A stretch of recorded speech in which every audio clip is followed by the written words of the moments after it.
disgruntled Eagles fan, and we're awesome. Welcome, disgruntled. This is the Eagles Colts preview video. All I have to say so far is that he's back.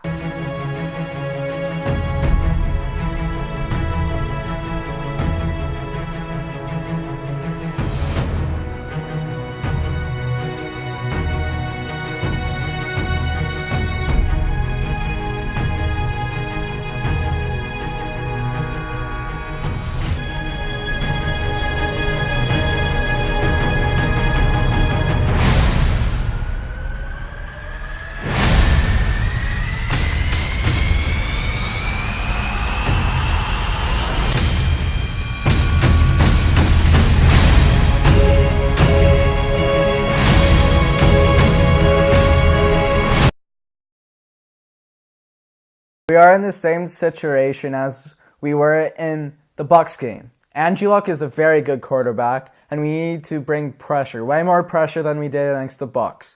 If we get him pressure, then he's going to do terrible. He has a 1.9 QBR when pressured. So all we need to do is just blitz Andrew Luck constantly with our really great defensive line. If we can do that, then we're going to dominate this game. Because Colts defense is not as good. We have Carson Wentz back. But we're missing some key players, just like J.J. is going to be out. And Darren Sproles is still out. J.J. I think has a back injury and Darren Sproles still has a hammy. And the people that are questionable is Corey Clement. He's going to play, but he is listed as questionable. Alshon Jeffrey and Jason Peters is all questionable, but Corey Clement is going to play. Our receivers aren't the best right now. Our best receiver that we have is Nelson Aguilar. Now, don't get me wrong, he's an excellent wide receiver, but he is no Alshon Jeffrey, which gives that vertical advantage. But then our next receiver is going to be Shelton Gibson, because Mike Wallace is out for a long time. But then we have a solid tight end role, which I feel like is going to have to step up a lot, and I really encourage that Doug Peterson involves Dallas Goedert rather than Perkins. Dallas Goedert needs to get red hot. The more that we use Dallas Goedert, the more he's going to evolve throughout the season and become a real playmaker, especially in the red zone. DeAndre Carter and Josh Adams have been going from the practice squad onto the team, from the team onto the practice squad throughout the past few weeks. It's like they're flip-flopping every other week because Josh Adams have been elevated to the team because of our running back needs, and DeAndre Carter has been elevated to the practice squad because we need to make room for Josh Adams, so we don't have DeAndre Carter on the team anymore. I can't name any notable defensive players, so I feel like we're going to have an easy time moving the field, especially with Carson Wentz back, and giving that versatility that he gives us. The big problem in this game that I think we should worry about the most is the Colts offense, because they've been red hot the past couple of games. They've put up a lot of points. And I feel like they can go off at any time, especially with T.I. Hilton and Eric Ebron are really good. And if we don't cover them well, then they cannot be stopped. We just need to play way better defense than we played, and our offense actually needs to start moving, which I feel like it is going to move a lot better since Carson Wentz is coming back. I know I said that a lot this video already, but I still believe that Carson Wentz is going to be able to throw the ball down to Nelson Aguilar a lot better and evade out of that pass rush that our offensive line is lacking to give, especially against the Bucs. Our offensive line needs to do a lot better job at protecting the quarterback position, regardless of Wentz or Foles. If they don't protect Wentz, then he could get injured again, and that's my other biggest worry to this game. If we don't protect Wentz, then there's always that opportunity that he might get hurt. I don't think he will, but we just need the offensive line to protect him. We cannot have the offensive line do what they did against the Bucs, or we're going to get destroyed. I feel like we're going to come out with a win in this game. I think that it's going to be, I always go high, so I'm going to aim a little bit lower.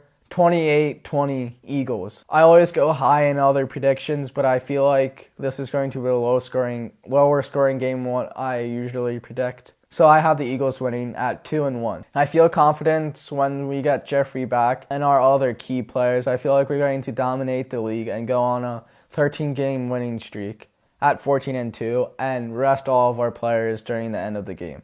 I may be being a little too cocky about this, but oh well, I'm an Eagles fan. I'm allowed to be because I also say that we suck. I'm really excited for this game. I feel like we can easily beat the Colts. Now, I said this last week against the Bucs that we could easily beat them, and I was wrong. So I'm a little bit worried about the outcome of this game because of the uncertainty of our team right now.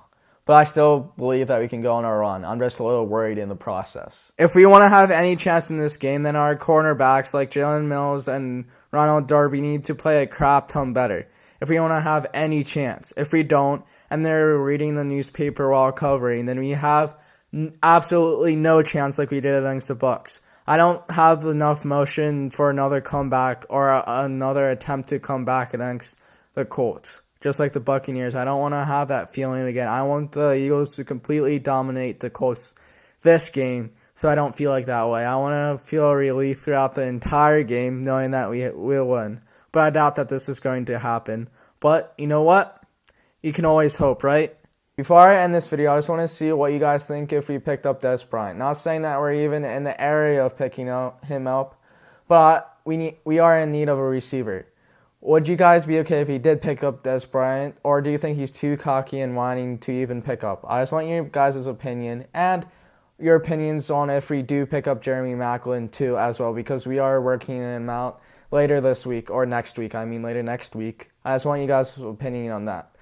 And I'm not saying that we are going to pick up Dez Bryant or even in the vicinity of that, but I just want to know your guys' opinion. And also, your opinion on Jeremy Maclin as well, like I said, because we are working him out. I just want to shout out my mom real quick because she got me this from our 400th subscriber special, and I just wanted you guys to look at it. I don't know where she got it. She got it from one of her Facebook friends, so here it is. See, you got Brian Dawkins, and then this is the signed card and stuff, and here it is how it works. I think it's pretty cool. And that's it for this time, and thanks for watching.